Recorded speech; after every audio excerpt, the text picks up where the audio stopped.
we as InScience are honored to have him here tonight to deepen our thoughts and feelings.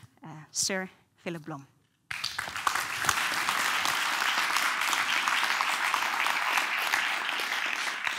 Well, good evening.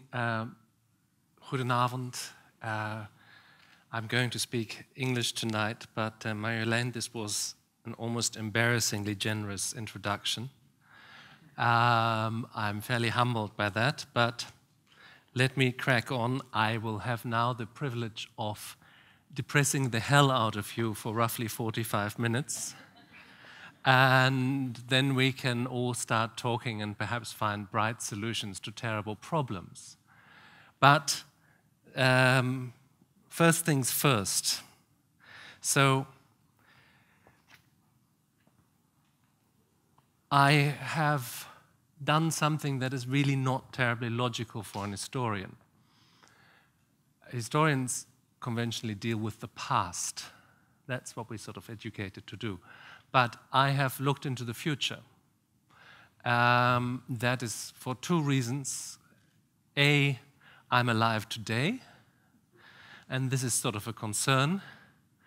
And while this is really scary today for me as a person alive, for me as an historian, it's a fantastic opportunity to see societies in a time of great change. And I thought perhaps I can use the skills that you learn as an historian, namely, it's not that important what the leading person is called or at which particular exact date a battle happened. What's really important is what are the great forces that shape a time? And how can we, for instance, see how natural forces interact with cultural forces to shape a civilization? So I thought that was fantastically interesting, and I wrote a book about the beginning of the 20th century, just before the First World War, and you know that these are the days when we look back at the First World War, probably for the last time in a long time, that intensely. And when one looks back at history, one always has a certain sort of sense of one's own moral righteousness, because we know that people in past times have done things that were unspeakable without apparently feeling guilt about it, but we are morally more developed, and so we can see how wrong they were. And that is, of course, what we think when we think of the time before the First World War. Famously, a historian called Christopher Clark wrote a book about the beginning of the First World War that's called The Sleepwalkers, where he describes an idea far more interesting, I think, than the normal ideas about how the First World War started with a militarized Germany and Britain in competition and France still smarter. But he said, actually, all of these things were true, but none of them were enough. But it was a chain reaction of misunderstanding, self-overestimation, non-communication, wrong communication, and the simple fact that a lot of diplomats were on summer holiday that allowed this crisis to develop so far. And that's why he called his book The Sleepwalkers, to indicate this is not just a gigantic conspiracy that resulted in this war, but actually a lot of people with good intentions did what they were trained to do. And at this point, it happened to be catastrophic because what they were getting themselves into, they couldn't yet understand. Because war, for politicians at least, was a perfectly normal means of sorting out political problems in the 19th century. And you had armies, it was all very well sorted out, and you had armies in colorful uniforms that marched up and shot against each other, and then you had won a glorious battle and the war was done. But technology had developed too far. And therefore, this horrible war could develop and could kill so many people because the understanding of the civilization wasn't up to its own technology, and it sleepwalked into a catastrophe. Now you can sort of feel where I'm going with this. fast forward 100 years. Or rather, as Marie-Hélène has already sketched, let's fast forward 2 more generations and imagine a young historian writing about the beginning of the 21st century. And now the question is, when we say people back then sleepwalked into catastrophe because they just didn't understand what they were doing, would the conclusion of that historian be so different? The people living before the First World War didn't know that they were the people living before the First World War. They were just people who ran into something or sleepwalked into something because they didn't understand the full importance of the situation they were in. And so my question was, if this historian looked back at our own time, there would be a lot of things that she expected. There would be a lot of things that had happened in the meantime, which of course we don't yet know. Let's hope there are still historians then. Let's hope they do still work on books or at least some form of long, closely argued text. But the question that really interested me was, what wouldn't she understand about our time? What would be the bits where she said, but why? Why did they do that? Now, this is an interesting thought experiment. You know the American philosopher Richard Rorty, who said we must always remember that our own values will be as incomprehensible and indeed obscene to people of the future as those of the people around 1900 are to us. If they thought that death penalty and torture and other things were okay, if you look what we are today doing with animal rights, we're perhaps not that much better, but we don't see that, we just eat the steaks. So this is a worthwhile thought experiment to make, how fundamental assumptions of a culture change. And I think what this historian wouldn't understand is that there were these 2 huge forces slamming into these societies back then, namely climate change and digitization. And the societies, you know, there was sort of chatter among the top 10% of the societies, and people gave lectures in front of film festivals saying we really have to do something. And the people who had listened to that had then thought they'd done their liberal duty and went home and thought to themselves, we really have to do something. And that was it. There were wide discussions on whether we should still use plastic straws, while at the same time producing 100 million barrels of crude oil a day. And you sort of feel it's not that impressive as a reaction to what's happening. So I think her first reaction would be, he said on a warm November's day, why didn't they see what was happening with climate change? And let me just illustrate that.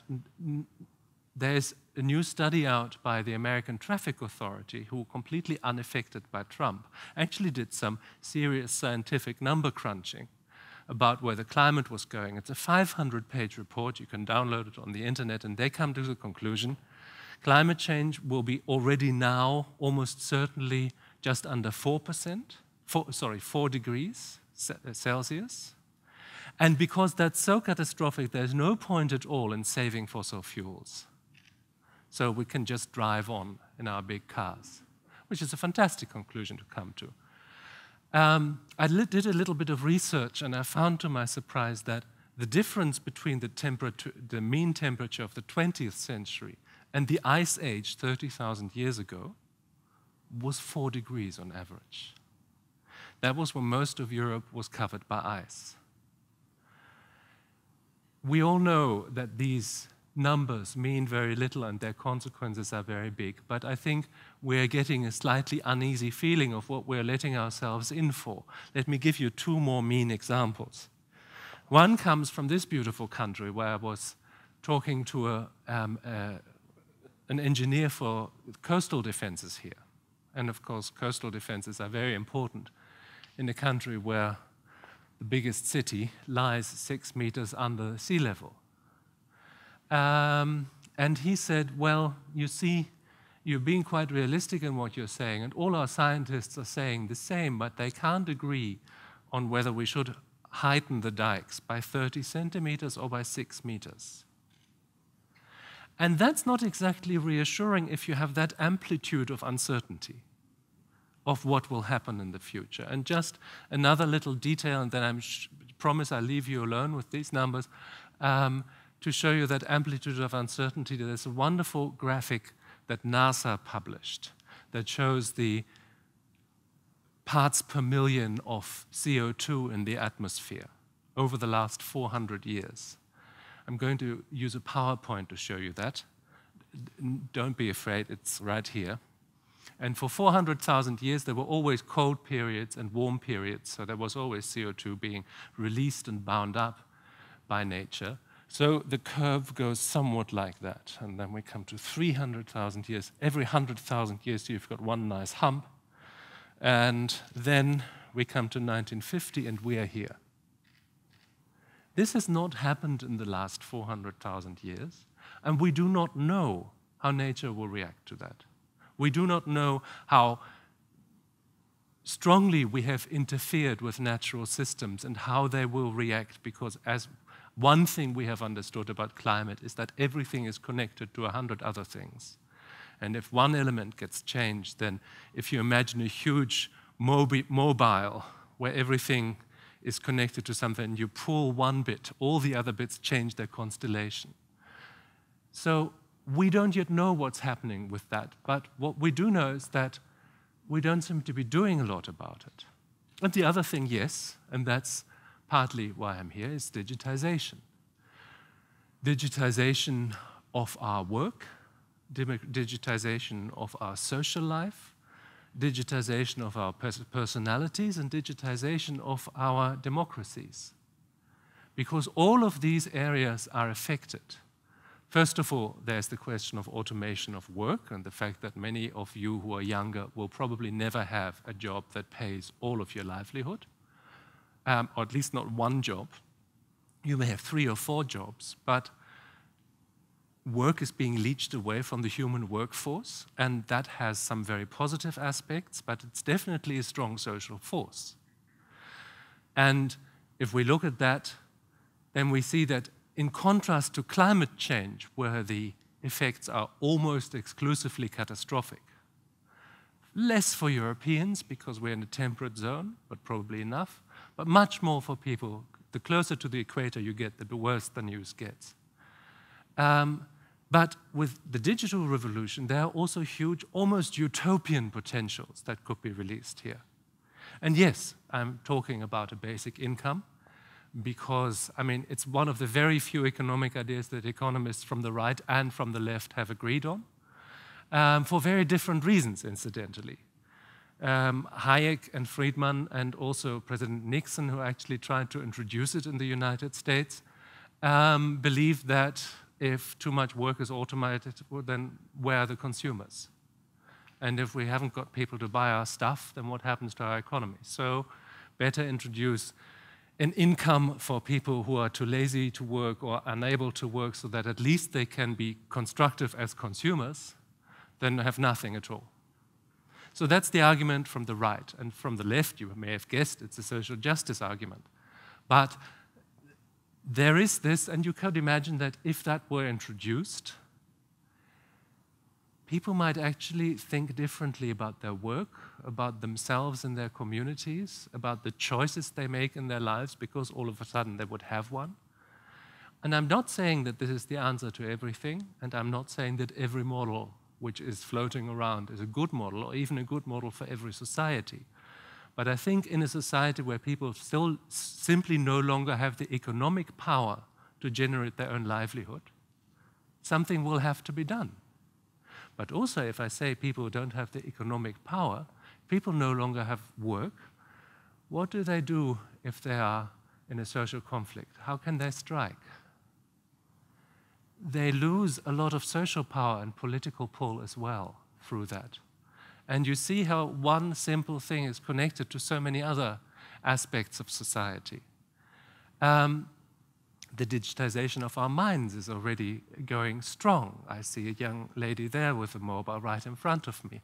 And this is something really interesting, because we always, in sort of sci-fi scenarios, we think about cyborgs. And we think they're sort of Hollywood heroes with an exoskeleton strapped on so that they can run extra fast, or Google glasses that allow you to see the health information about every individual standing in front of you. But actually, I think we're already there. There was some research done in Austria on some primary schools in Tyrol to see how much time kids between 10 and 14 spend on their various devices every day. The result was fairly interesting. It was 10 hours a day, roughly. And if you do something for 10 hours a day, it's going to change you. And if you see the world only through a filter that is built by commercial interests, which are in themselves, incidentally, entirely legitimate, then you're going to see a different world. You learn to interact with people differently. So your view on the world changes. Your tolerance to the circumstances of life decreases. Because this is a really interesting thing. Screens are not only windows on the world. Screens are most of all filters about the world. They decide, or someone decides, what you are going to get to see. And life in these things is pretty rule-based. You know, if you play a game or if you use a program, you know exactly what you have to do, how you have to react, how you have to swipe to get your way through. Life is not all that rule-based. We're constantly confronted with things that are random, that are unjust, that are absurd. And we have to get on with that. In human interaction, we're constantly confronted with people who react in unpredictable ways. If we don't learn that through constant contact with actual real people, then I think we lose some of the flexibility in us. And just because time is short, let me fast forward to digitization and democracy. Because one thing that's very well known and a lot of people have talked about is what social networks have done to democracy. But this is a really important point because democracy became possible through another key technology that was roughly in the 17th century, and that was the more abundant availability of cheap printed materials, books, but also pamphlets and so. And through that, all of a sudden, people could talk to each other beyond denominations, beyond geographical boundaries. They could exchange ideas, and even through Latin, beyond their own language. And you got a kind of public sphere in which people changed information and arguments and all had the same information and arguments available. That is the space in which democracy could exist. We then had it in the state television news and in the state radio news that there was an accepted standard of neutrality in these broadcasts that meant that we can all treat this as if it was a fact. You can argue about that, but that was at least the ambition behind these channels of information, and that's pretty much finished. But if social networks mean that you can almost literally live in a different country to your neighbor, to your next door neighbor, because you have got completely different kinds of information about the place you live in, and about who the good guys are and who the bad guys are and where the dangers are and who are the liars and who tell you the truth, then imagine what that does to a larger democracy. First of all, it becomes very difficult to have a common conversation if you no longer share information and share assumptions together. But also in an in a democracy in which more work is digitized, that means that much fewer people hold much more power, because if you have a particular patent, if you've developed a particular algorithm, if you own a lot of robots that have huge economic productivity, then you're going to have a lot of power, much more than Mark Zuckerberg has today.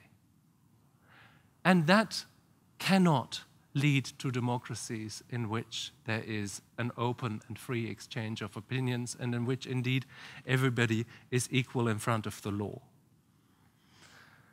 My God, time does fly. I would like to just touch two more points because I think they're really important. First of all is, how did we get into this mess? And I think that's quite an interesting story, because when I said it was over here, 1950 was here. Here is 1950, and then we are up here. It's not an accident that this was after the Second World War. There were two reasons for that. One of them was very simply commercial, which was that especially the American war industry had increased its productivity so dramatically throughout the war, servicing the army, supplying the army, that when peace broke out, they scratched their heads and said, what do we do with all this productivity now? And anyway, what are we going to do? Lay off 10,000s of workers and have vast strikes and social unrest? So what are we going to do? And this is a nice little story. It's actually true. They went to Freud's nephew, who was a public relations guru in New York. And he had an ingenious idea. He had read his uncle's works. And he said, well, if you sell people a car, it's no good to tell them that it will never rust and it will drive you 1,000,000 miles and it's very economical in consumption. When you sell someone a car, you must tell them, you must buy this car because then you're a real man. And that changes things. You must buy this lipstick because then you are irresistible as a woman.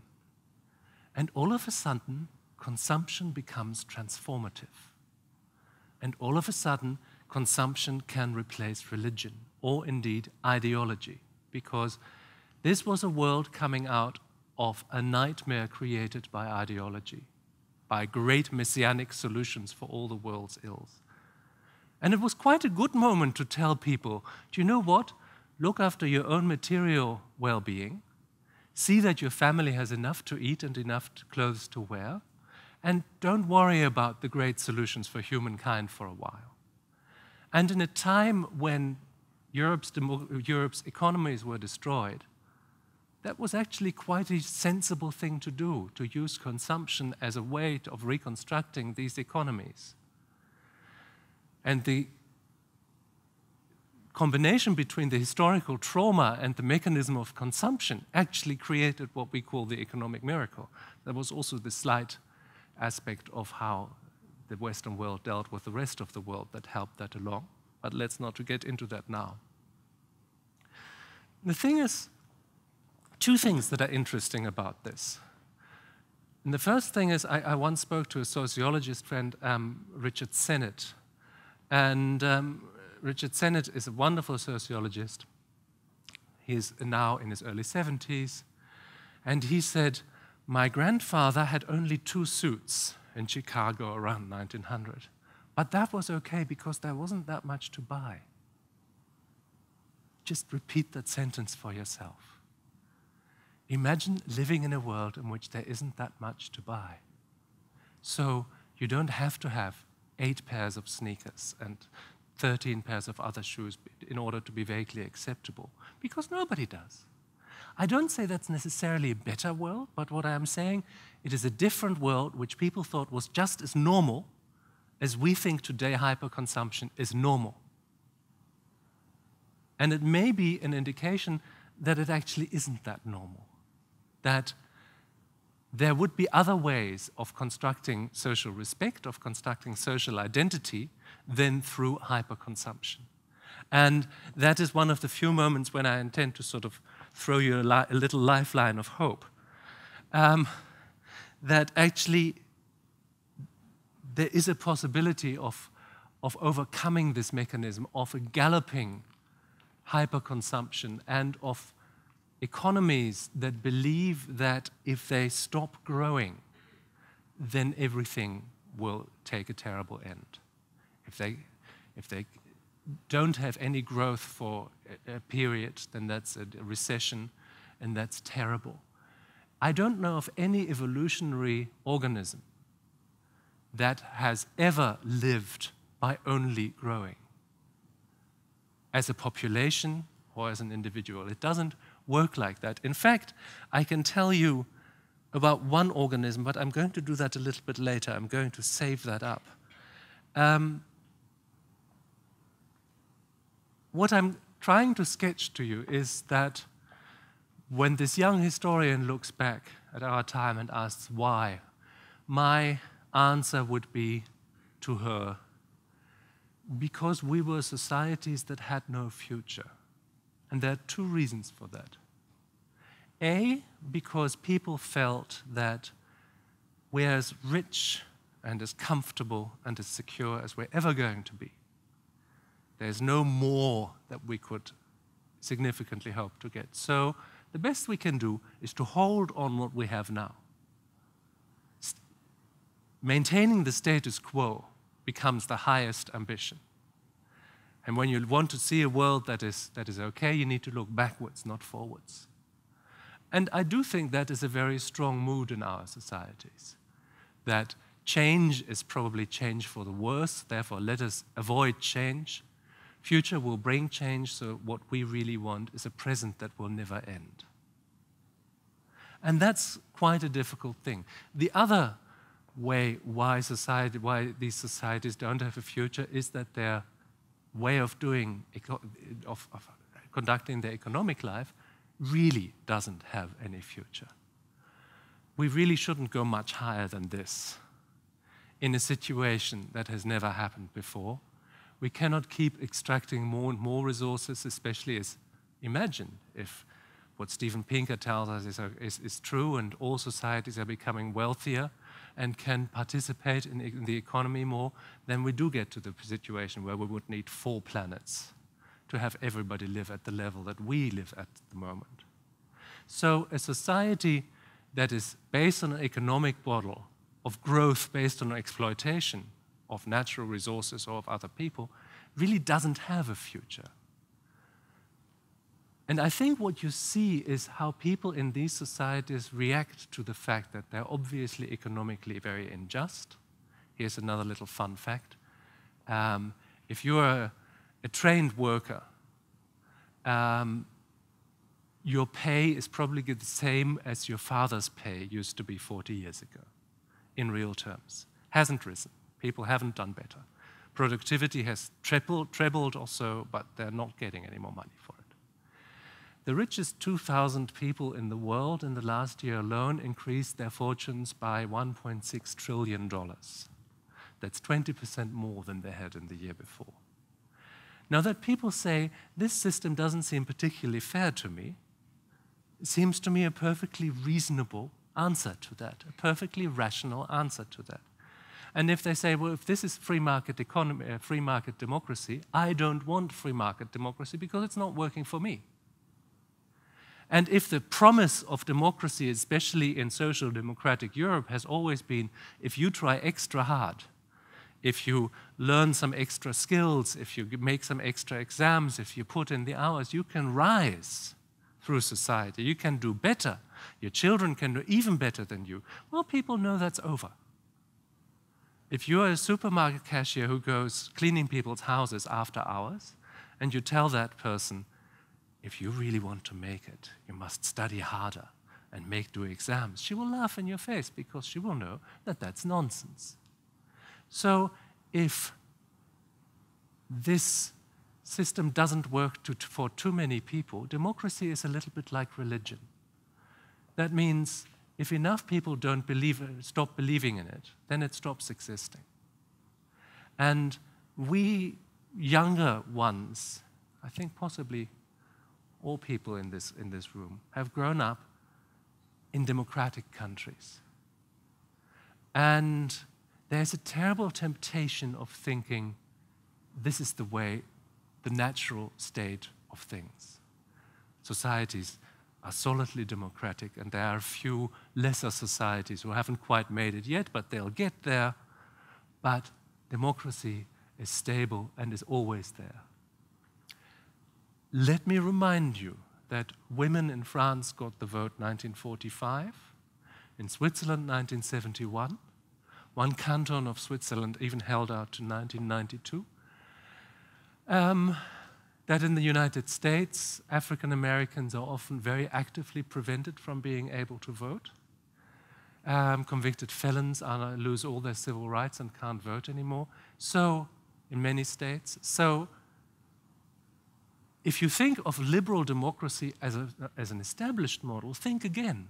It's an open experiment, and we're just beginning it. And it depends on an awful lot. And here comes an interesting bit of news. We're going to see how that works out.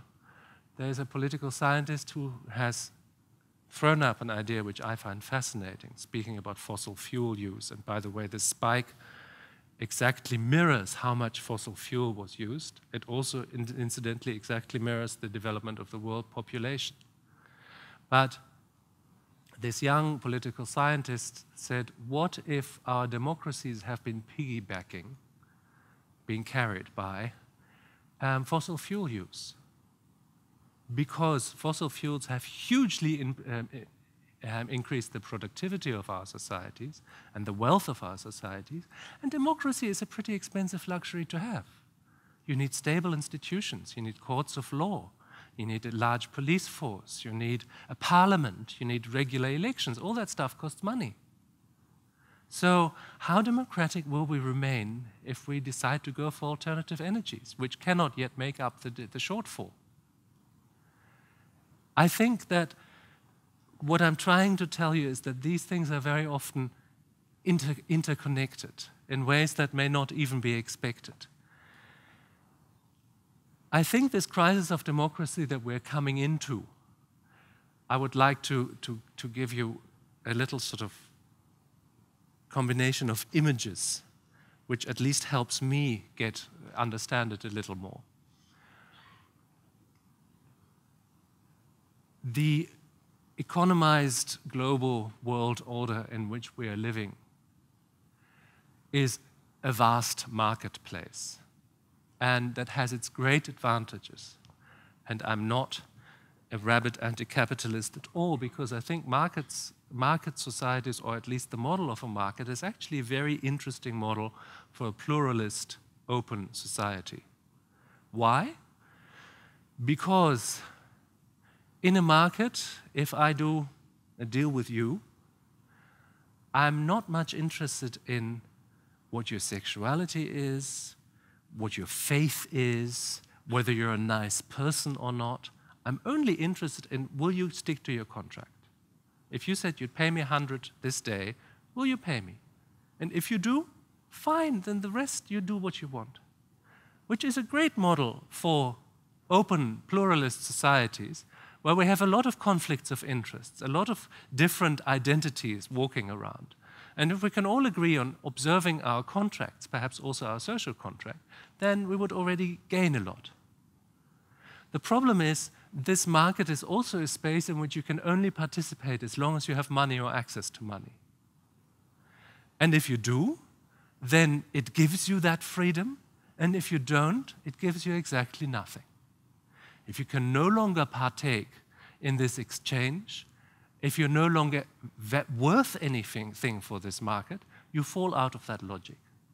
And then the market becomes a very cold place in which larger and increasingly large portions of our populations no longer have access to this. There's an increasingly smaller layer in the middle that is desperately trying to cling on to having access to it. And then there's a very small bit at the top with rocketing wealth and rocketing political power. So that doesn't seem to be that interesting a model. And a lot of people see that, and they go for an alternative model, which is actually quite an older model. And that is, I think, the fortress. And the fortress means we are under threat, we feel frightened, we feel insecure, we no longer know who we are or who we are supposed to be, so we will retreat behind a huge, big wall.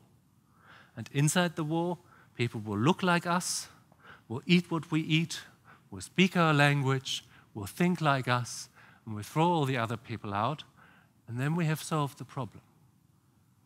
Now, I don't particularly think that this works, but it has one huge advantage over the market model. It gives people a strong identity. They know who they are, they know where they belong, they know what they can be proud of, even if it's lies. But they feel that they have reconquered a feeling of pride for themselves. The fortress is great at creating a strong sense of identity, but always at a cost. And that cost is especially that this positive identity is always built on excluding someone else. We are not like them. We are worth more. They're different from us. They come from a different culture. They are of a different race. You can continue the argument, but that is what eventually leads not only to oppression, but also to genocide. Now, the market has tried to replace that model of identity by giving you an identity that you can literally buy into. There's the wonderful world of advertising of the young and cool and rich people, and if you can at least afford a T-shirt with the right logo on, you're a little bit part of that. So you can, to some extent, buy the identity that you want to have, but it is a thinner identity than the fortress offers you. So I think these are two models between which our societies are torn at the moment. And I think you understand that I believe that they are both very ambivalent models. But let's look ahead a little bit. And because I've talked so much about the market, I just have to lower my head, not because actually anything is going in there, because otherwise I get a crick in my neck. There's one thing that I'd like to almost leave you with, and that is there is no such thing as a free market. People talk about free markets all the time. They do not, they cannot exist, and they have never existed. Why am I saying that? It's very simple. We just did a transaction before. Now let's say I have a bag of flour and you have a Kalashnikov. You can imagine where this deal is going. Mary-Elaine is going to work off with both. If I don't like that, I have to have somewhere to turn. Perhaps a market authority, perhaps the police. There need to be laws that are applicable to everyone. There need to be courts that can implement these laws. There needs to be a monopoly regulation. There need to be roads on which stuff can be brought to the market. People need to be able to read and write, otherwise they can't participate in the market. And all of a sudden you see a market without a society cannot exist. It's like the existence of a soul without a body, or a nose without a face. A market is a very important part of a society. But once we understand it to be part of that society, perhaps it's also interesting to think about anew how this part can serve that society, not the society that one part. Because that part is insatiable, and that is actually not morally wrong. That's what it's there for. When I said a market is an interesting model to reconcile conflicting interests, they are conflicting, they're in competition. They want more for themselves. And that in itself is a problematic model. And that leads us to one last unflattering comparison. Long before we came along, more at the beginning of the chain of life, came one of the most important partner organisms of humanity, came into existence, and that's yeast.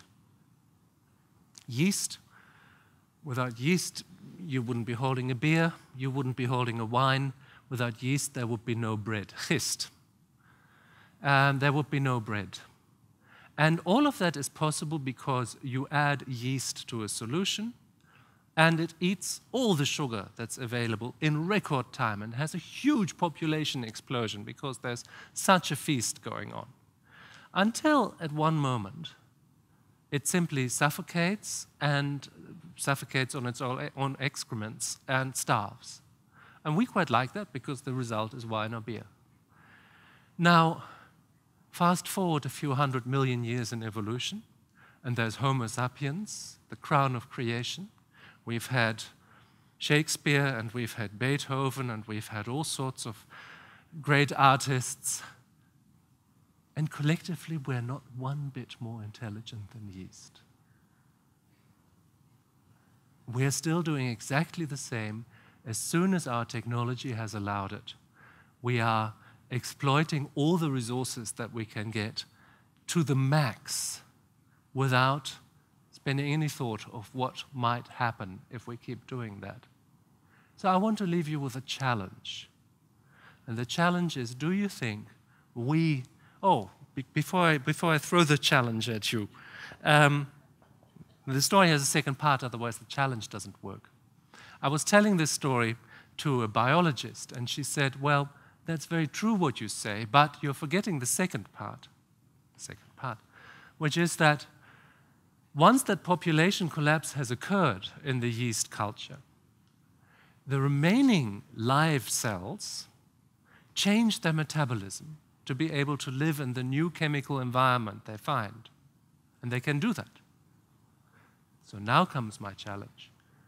Do you think in the history of evolution, humanity can for once be more intelligent than yeast by changing its metabolism before the grand collapse occurs? Thank you. Well, thank you very much, Sir Philipp Blom, for this inspiring speech. I'm not actually a British aristocrat. Well, but still, it feels like it. Well, something I was thinking about reading your book,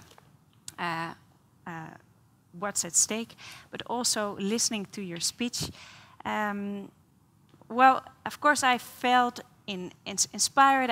It made me think about a lot of things, but I also felt confused about what I was seeing. Somehow, I see someone who is very passionate, but also realistic, maybe idealistic, intellectual, a writer, a historian, maybe a pessimist even. I know you have many sides, as we already discussed in the introduction.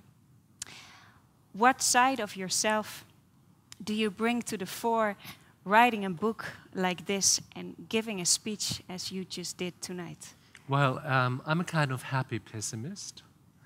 I sort of think it's very unlikely that we find it in our democracies, because also that has to be a democratic decision, to do enough in the time there is. And that's why, although I'm smiling broadly, I must say it was a very, very hard experience to write this book. I've written it very fast. How fast? I think it was 5 or 6 weeks. Really? I did all the research, of course, before, and then I just closed the door behind me and sat down and wrote the thing, because I didn't want to be pregnant with these things for too long.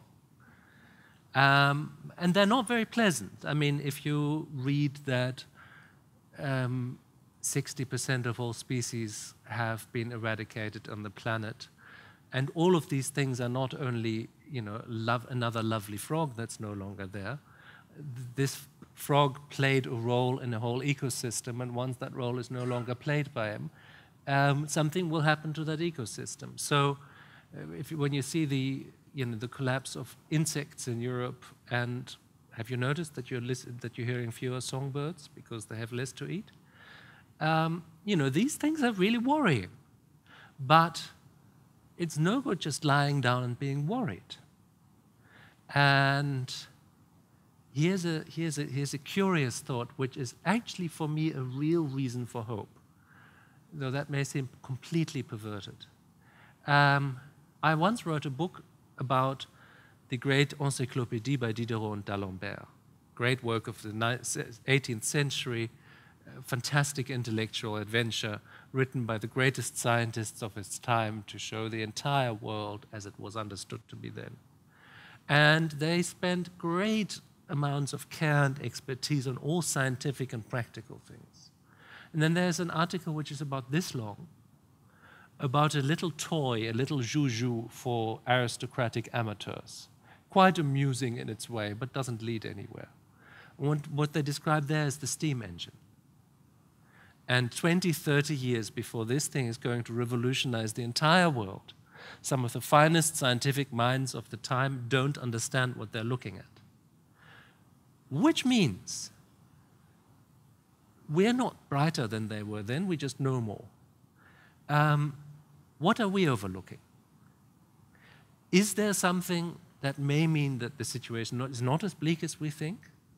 Has nature got more powers of regeneration than we think it does? The answer is we don't know.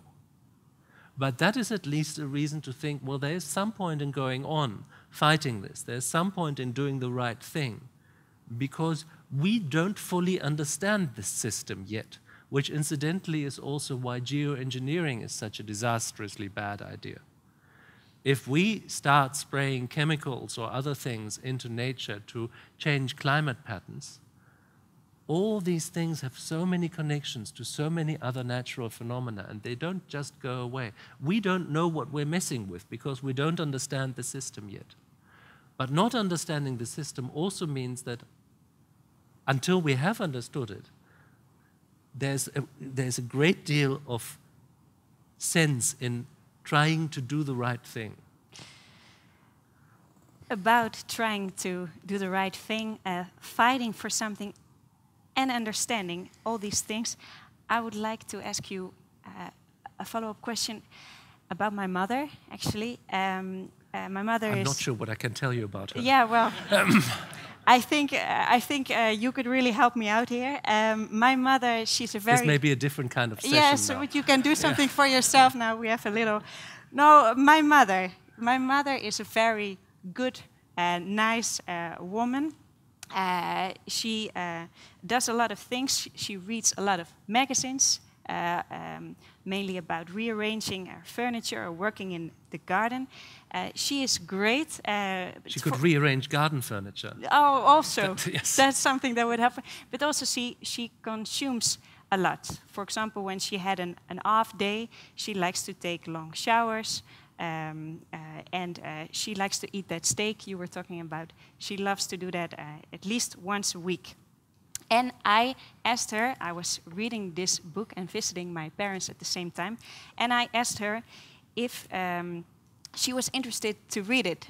And I told a little bit about it, what it was about. And she said, well, dear, I don't really think that's my thing. You know, artificial intelligence, digitalisation, climate change. It sounds very difficult, and I don't know. I also didn't do all those studies. Well, we leave it there. And then I thought about what you just said, and also what you wrote in your book, that the main majority of people in the Netherlands and abroad is, in the sense, not focusing on these kind of problems, but on a never-changing present, and also do not feel these problems as theirs. Actually, my question is how to reach my mother. How to reach your mother? Look, I mean, going to a slightly more abstract level and thinking of people I know as well, it's very, very hard. And I think it is frankly, and I can't give you a good recipe, but I think it's frankly the central immediate challenge that we have now. Because, yes, we can all try to only take cold showers and eat vegetarian, but that's not going to make the difference. That's going to make us feel better about ourselves, but it's not going to change the world. Do it if you feel convinced that that's the right thing to do, but don't think that you're saving the planet. We might be able to change the planet by introducing a carbon tax. We might be able to change the planet by deciding to wrench our economies away from fossil fuels within a decade or two, which would be a huge upset, incidentally, but which would be necessary. But these things are systemic and they need big solutions. And the central challenge, and at least that's a practical challenge, is that I do a lot of readings and speeches like this, always to roughly the same people. People who are nice, liberal, educated, probably more wealthy than poor, probably quite well-traveled, etc. And that's great, and I love doing that. But we together represent maybe 10% of the population. If the rest of the population don't see this as a burning problem, and in California they can see this as a burning problem at the moment every day, then we're not going to get anywhere as democracies. Because you can't hope for a technocratic solution, which is the European approach, because it is immediately going to affect people's lives. If we can only consume less, if we can't fly on holiday to the Fijis anymore, whatever gets you off, people are not going to like it. And people are going to either throw out the government or revolt. So the thing is, we must start talking to other people, every one of us. We must start talking to people when they're least expected. We must talk about facts, not about politics. But unless this can become a wider democratic conversation, it's going to remain the moral satisfaction of a small elite. Right. Well, before I will give the mic to the audience, I would like to ask you something about jobs and losing them, especially. Tomorrow we will talk here with Professor Machine Learning Max Welling. And he stated before that the fact that many people will lose their jobs, for example, because robots will be able to do their jobs, could be seen as a great opportunity. He says that people might not lose that much of a meaning in their lives because people will always find meaning in their lives. That's what he argues. What would you like to say to him? Maybe a tip for tomorrow? Okay, well, here's déformation professionnelle. As an historian, I'm immediately going to take you back to the 18th century again. And indeed to the Diderot's Encyclopédie, where work is described as une besogne. And that's a French word that means a really annoying duty that you have to fulfill. Work in the 18th century had no moral value. Dirty people did work. The definition, the technical definition of a gentleman in English is someone who has a private income, doesn't need to dirty his hands with doing actual work, and can therefore devote himself to the more beautiful things in life. Now, would it be such a crazy idea to think that we could develop societies of, in this way, gentlemen and women? Of people who can afford to devote themselves to the worthwhile things in life, things they find personally worthwhile, things their societies find important, because they no longer have to worry about having a shitty job or having no job at all? I think that is a really utopian potential. About climate change, there is no utopian potential. We can just hope to somehow squeeze by and adapt enough to make this less catastrophic than it might be otherwise. But digitization of jobs has a potential of enormous social and philosophical, moral transformation for our societies. The idea that you are morally defined by being someone who does some kind of work for money is a very new one. But I think the greatest trap in which we can fall in our thinking is the trap of normality. That we think because something happens to be how it is today, it always has to be like that, and this is normal. No, work was not worth anything before the Industrial Revolution. And now we think it defines us and we'll break down morally if we can no longer do work for money. But perhaps that's not really so. Perhaps that's just the humiliation that comes with being technically out of work and having to accept alms from society who just say, you're really worth nothing, but we give you a little bit because you have to keep consuming. Perhaps we can really turn this round, and that would be a fantastic idea. So I think societies after work, yes, perhaps a few people would then want to just go home and watch football, but they do that already now, and at least they're not out doing something else.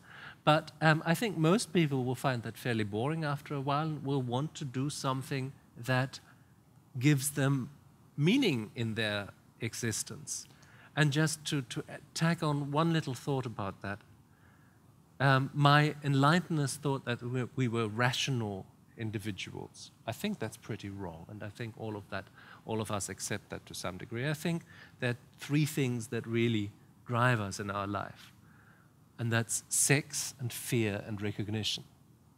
And the first of those two are pretty primal, and you can put different metaphors on them, but they will always be there. The more interesting is the third. We all want to be recognized as somebody who is valuable to our communities. Look at a little child who wants to show that he can run harder than his father. He is 4, his father is 40, but he needs to feel that he's winning, because it means he's worth something, and that means that if the tribe moves on, he won't be left behind. And that is a primal need for all of us, to get some kind of recognition in society.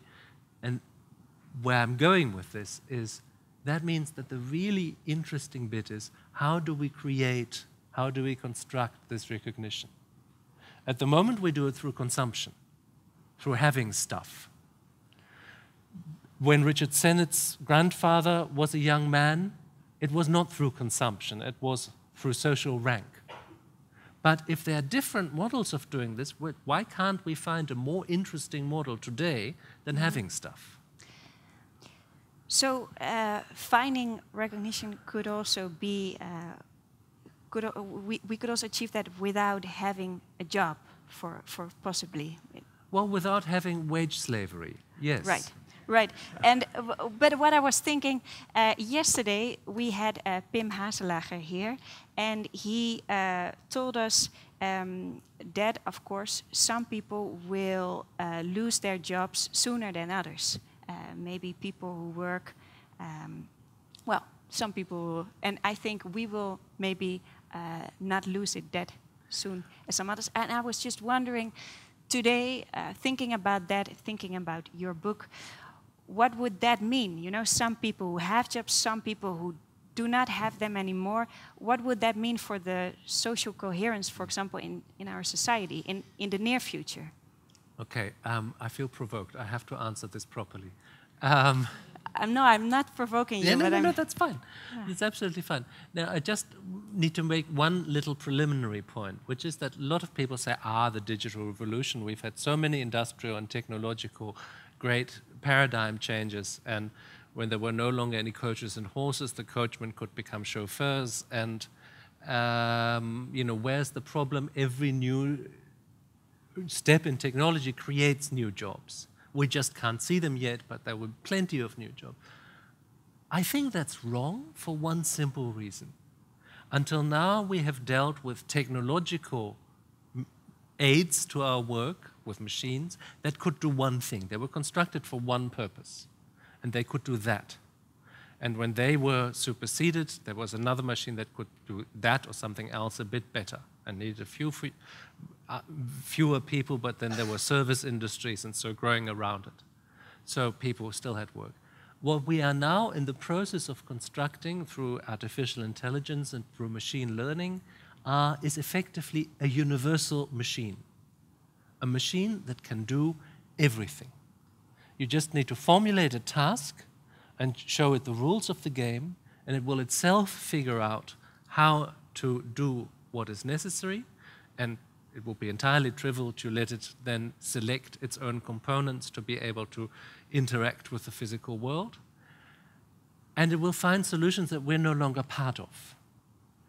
And that is the fundamental difference. It's not just that we are replacing a typewriter with a computer that can now typewrite, but this computer can also do all sorts of other jobs. And that really changes the equation fundamentally of what the future of work will be. And who will lose their works first? Well, they say the truck industry in America, 4 million truckers could be out of work and their families in 10 years or so. That may be so, but these are the very obvious things. But it's also true about doctors, it's also true about accountants, it's true about lawyers, it's true about journalists. There's now a program that writes very nice sports articles. You can't tell them apart from... and ultimately, it's only not true for two kinds of jobs. The kinds of jobs where we'd like to see a friendly human face, so that the doctor of the future will be somebody who reads out what the screen tells him and tells the patient, because it's nicer to deal with a real doctor than a machine. And that, of course, is also the part of the de-skilling of that, because that doctor is then just the executor of a computer program. And the other thing is jobs that are so badly paid that it's simply not worth digitizing them. It's not worth developing the system, it doesn't cost anything anyhow. Like? But the rest, well, like filling supermarket shelves, although that would be very easy to digitize. But it's, you know, the people get nothing, and before you buy a robot, and, you know, there's good 10 more years in that. So I think you have to be as cynical as that. But don't get me wrong, people will not stop working. People will simply stop being dependent on one particular activity that gives them a particular amount of money per month to survive. Because even a basic income would only be, I don't know, perhaps in the Netherlands here, 1,000 or 1,200 euros. You won't starve, but you can't have a grand life on it. So it'll be in your interest to do something else. But what you do in addition to that, it will be less important how much it pays you. You can then afford to do something also pro bono, because it's nice to be involved in your community.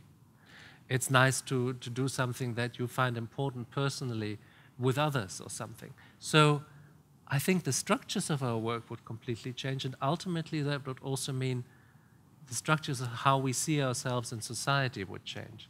At the moment, when you meet someone at a party, you ask, what's your name? And then you say, and what do you do? And that's not just to keep the conversation going, but it's also to tax the person in the hierarchy.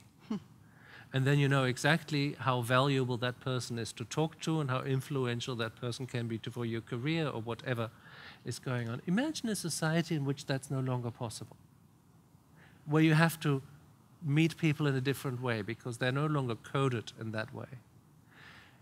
This could be a really interesting place to live. But the thing is, we need to put the structures for this to work in place soon. At the moment, we are still wealthy, democratic countries with working institutions. And we can see that this is happening. We can see that these things are happening. We are just about the first generation in the history of humanity who know their own future to a good extent, at least aspects of that future. But we're not doing it. We're not preparing a post-work economy. We're not preparing the kind of infrastructure, of social infrastructure, that you would need then. We're not even beginning the conversation with a wider electorate about that. No politician will tell you, we all need to sit down together. Everything is going to change around here, and we need to find intelligent solutions. People say, don't worry, nothing's going to change. You're all going to have jobs. Don't listen to these crazies. It's all going to stay just as it is now. And that's a patent lie. The only thing we know is these changes will happen, and at the moment we still have the choice between either suffering them or shaping them. But we are not taking that choice at the moment. We are simply sitting back and waiting. So we should take a choice. I would like to give the microphone to you. If you have a question, please raise your hand and the microphone will come to you. Yeah, here in the front, in the middle. Yeah, maybe you can raise your hand again so the microphone can find you. Here. 3 more rows down.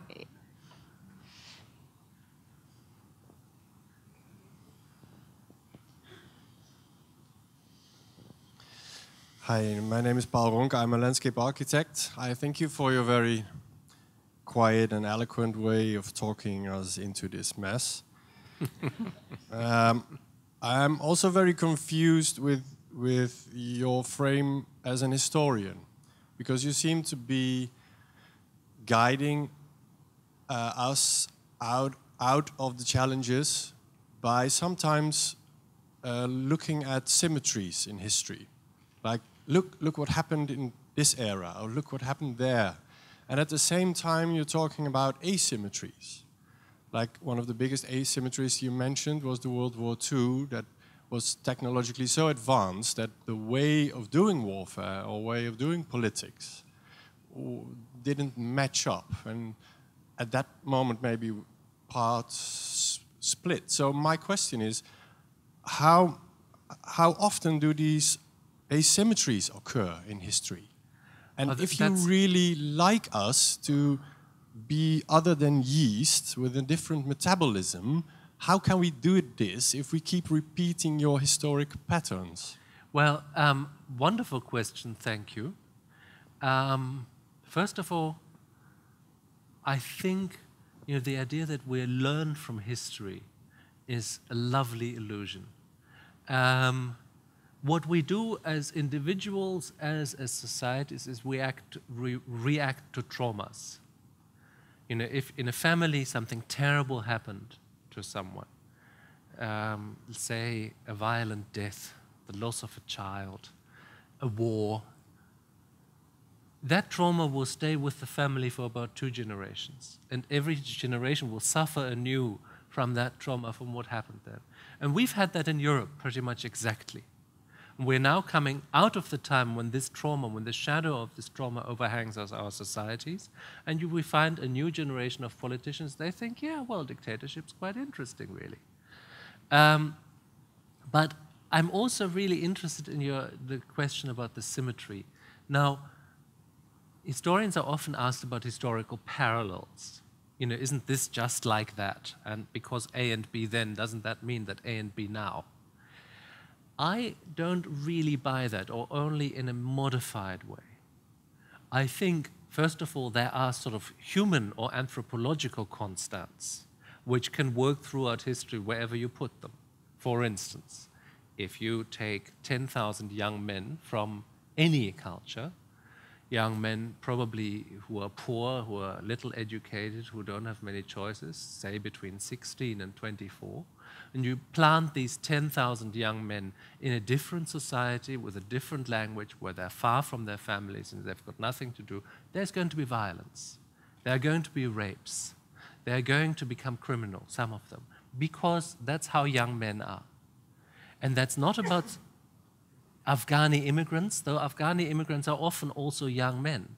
But if you took 10,000 uneducated Dutch young men and you put them to Brazil, you would have the same problems. So that's an anthropological constant, not really a historical parallel. I think what we're dealing in history with more is the fact that we are still part of the same story unfolding.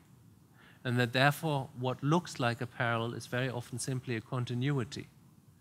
And that when we're put in front of the same aspects again, because they're simply part of the structure of the thing, like industrialization, the development of modernity, the globalization of the world, the loss of traditional identities. These things have been going on for 300 years. But we are confronted with them time and again, and therefore it begins to look like parallels. It's actually part of the same development. But what changes is that another thing that unfortunately is a human constant, we have always been destroying our environment up to the level of our technical ability. And in the Middle Ages and before, our technical ability wasn't very great. So the little bits of industries that were there were fantastically polluting, but there were so few that really didn't make much difference. Now we have finally got the technological reach to do some real damage, and we're doing it. And that is the point. The development is becoming so much more dramatic now because we've got a stronger technological reach, and our technological development is so much more fast than our understanding of this development. And that, I think, does create an asymmetry. That on the one hand, we have got technical means like we had never before, but we don't understand how to use them without threatening our own means of existence. That, I think, is a new phenomenon. Thank you. Another question here. In front, on the right. Yeah, Gentleman on the outside. Yes, my question relates to, you referred to enlightenment now from Steven Pinker earlier on, where he sketches a much more optimistic situation given lots of, and has a lot of developments over since the Enlightenment started. Let's take the last point.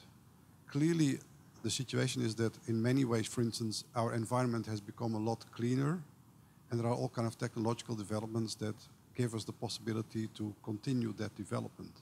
Now, the issue is that we might be a little late, but your sketch is that it's inevitable that our new technological developments will continue to pollute and continue to devastate the environment even more.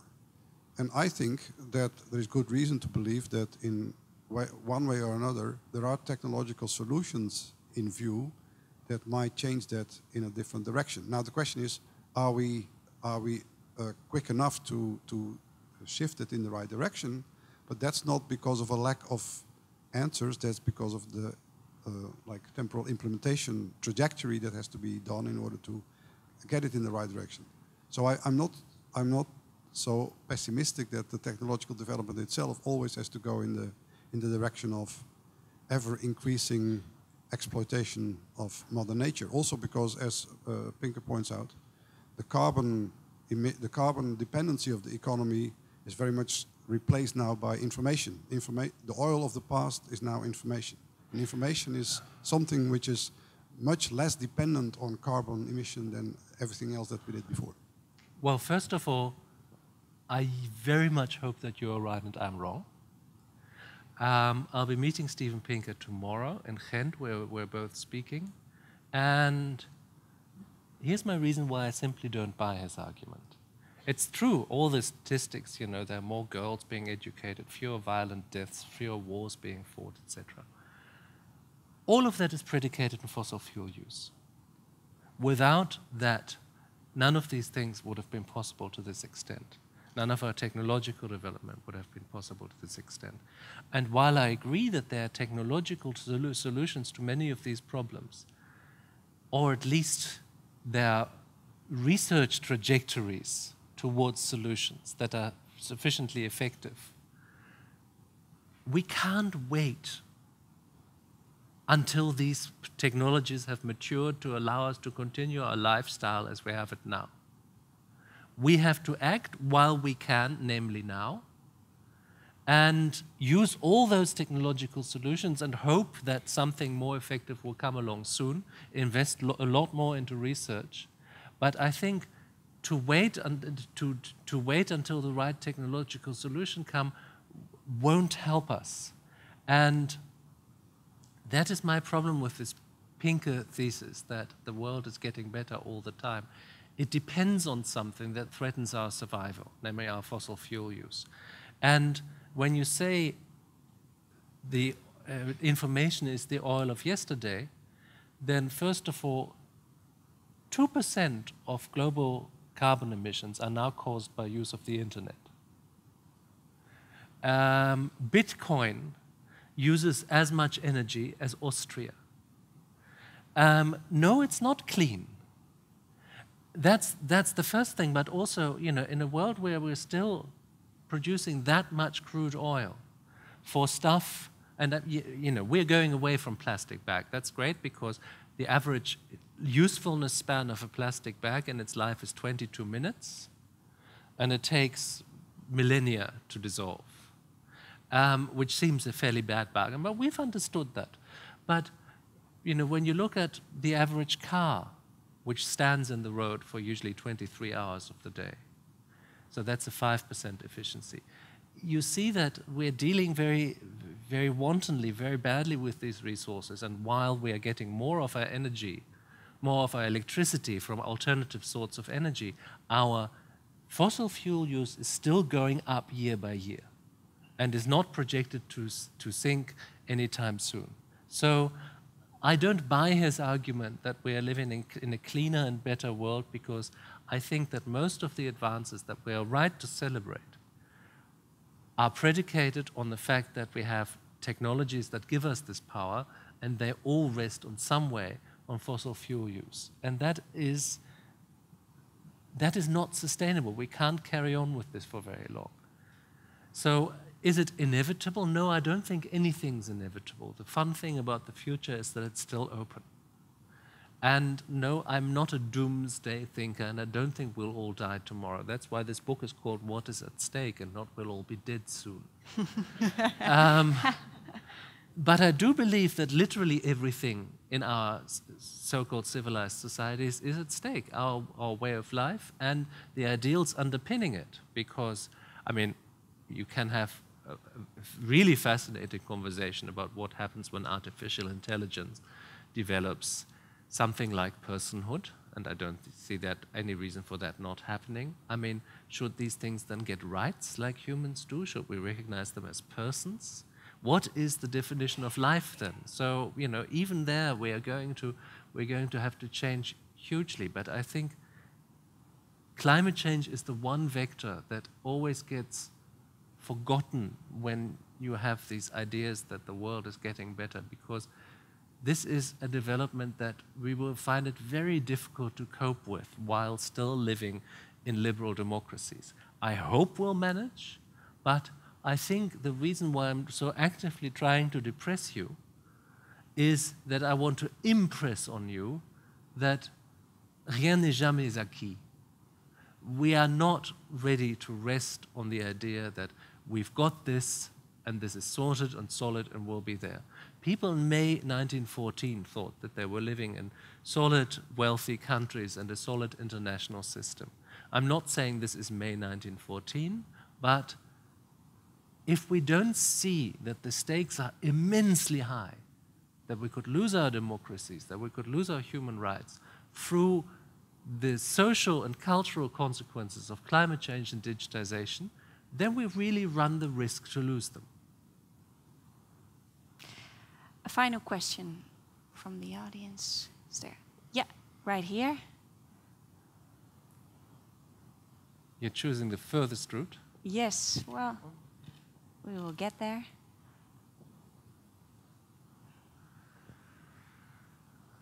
Well, to go on a little bit further on the Steven Pinker argument, what is actually then, what is the fate of enlightenment within this future of digitalization and mainly digitalization, of course? This is the third really fascinating question in a row. The fate of the answer of the question was, what is the fate of the Enlightenment in this context? Well, there are two. Where shall I begin? Very quickly, because I think people are getting tired a little bit, but it's too much fun developing these ideas. No, yes. I don't think we're that tired. Take your time. First of all, they're going to come under huge pressure by people who are frightened. We're already seeing that now. People who effectively are perfectly happy to abolish ideas such as human rights or freedom of speech or so to feel secure. So one threat, let's take migration. One threat of the practical end of the Enlightenment is if we say we are going to become the fortress Europe, and then the easiest thing to do is either to shoot down refugee boats directly in the Mediterranean, or to collaborate with all sorts of terrible dictators to keep these people away from us. And that's effectively the end of the Enlightenment. That's the end of the idea of universal human rights. On the other hand, uncontrolled migration would certainly lead to the breakdown of democratic states in Europe. There would be probably revolts, there would certainly be elections that would remove the politicians that had voted for that. And so we are sort of between the devil and the deep blue sea here. There are two bad solutions to this problem, and there is no clean, nice, good solution to go for. There's just a sort of tightrope walk between two terrible things. But on a philosophical level, not just looking at the political squeeze on the Enlightenment, but on a philosophical level, I think, and I could argue that in more detail if we had the time, but I think that the Enlightenment got sort of hijacked because the Enlightenment was an oppositional idea in the 17th and 18th century and was carried by a new social group that made it so powerful, that was the rising bourgeoisie. And once the bourgeoisie was the powerful group in society, they wanted to shut down the really anarchic aspects of the Enlightenment, and they built an Enlightenment of strict rationality, and that is very, very theological, where you find a lot of Christian ideas back, including the idea of make the earth your servant. You are the crown of creation. Humans are the greatest thing that ever happened, and the rest of the earth is just a dump of resources for us. I think the logical consequence of the Enlightenment would be if we very radically began to conceive of ourselves as one natural organism among many others. A primate that has a fatal tendency to overestimate itself, but that can be jolly interesting as well if it's... and I think if we could understand that we are not above nature but part of nature, that we are not exempt from the laws that apply to other organisms but subject to them just as much as songbirds and worms, then we could perhaps be more motivated to find a way of living within nature and not just robbing from it. Then I think we could actually make some meaningful progress in a way. But that's already much more than a political change. That's a real cultural change. If we could see ourselves, if we could conceive ourselves as part of nature, one primate among others, then we could perhaps find a way of no longer trying to be the overlords of nature and ending up killing the very conditions we depend on to survive, which is what we're doing at the moment. I don't think that's impossible, but I think it will be a huge amount of work to get there. Right. I would like to ask you a final question. In one of the final pages of your book, and I hope I translated it well, but you say something that really got my great attention. You say that the creation of problems always comes before the creation of solutions, and that sometimes it's not the time only for the right answers, but for the right questions.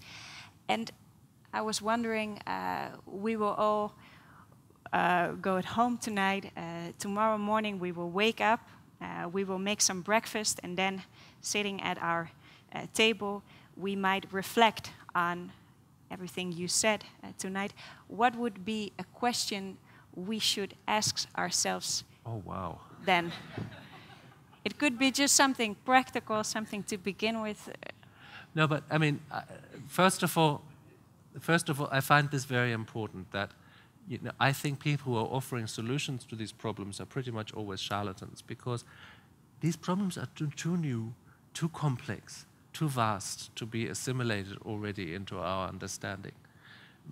We are only just beginning to understand what situation we're in as human animals. So I think, yes, this is the time for asking good questions and asking each other good questions, and then perhaps to come up with the beginnings of solutions. And there are many people who do that already in our societies, and they are coming up with beginnings of solutions. But, and this is really important, without the political power behind them, these solutions won't mean anything. If we don't have political power behind them, and if we don't have economic power behind these ideas, they don't mean anything. They won't change our world. But an easy question. Yes. I am very sorry to try and to that over breakfast. simplify. I mean, I need 3 coffees before I can even formulate a whole sentence in the morning. Yeah, so this will be a question after 3 coffees. And I'm really, I am aware of the fact that I'm trying to simplify something very complex. So, but I know that it is not possible, but just maybe it was something we could think of tomorrow morning. Listen, I find myself the wrong person to tell other people what to ask themselves. I think, open your newspaper or look at your laptop or whatever you do in the morning to get some information. I mean, it's a bit frightening once you sort of think about these things, how information keeps jumping out at you. But well, the one thing, if I can give you anything, because that's certainly for me the most important thing, don't think that things, because they happen to be as they are today, are normal and have to stay that way. We live in a weird, contingent time that became as it is today for 1,000 reasons, some of them very stupid, some of them completely chance. This is not normal. Normal is not a particularly meaningful word anyway. But how we're living now is not normal. It's one itineration how our societies can be, And if we put our shoulders behind it, it could be different. Thank you very much. Ladies and gentlemen, Philipp Blom. Thank you. Thank you. Hartelijk bedankt.